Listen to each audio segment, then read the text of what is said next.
opisyal nang pumirma ng kontrata sa Video Quest Music ang tatlong singling stars. It's official! M-Quest recording artist na sina Carmela Lorzano, Kit Inchong at Marimar Tua. Full support pa sa contract signing nila kahapon sina M-Quest President at CEO Jane Basas, CFO John Andel, artist agency head na si Jeffrey Remigio at music head January Inigo. Pati si Cornerstone Entertainment President and CEO Erickson Raimundo. Sobrang thankful po na makakapag-showcase na kami ng talent namin lalo.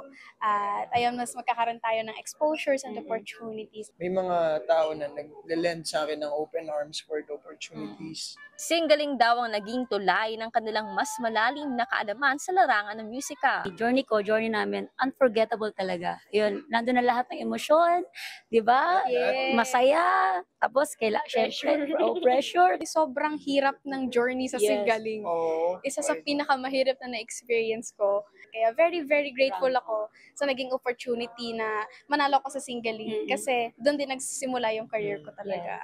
Marami pa raw dapat abangan sa buong M-Quest Music. Nitong Agosto lang ay naganap ang partnership signing ng M-Quest Ventures at Veni Saturno Music. First three singles of Carmela, of Marimar, and Kit respectively are all composed by Benny. I really have to thank him for jump-starting the dream that is MQ Music. Mobile journalist Ray Vicente po, hatid ang mukha ng balita.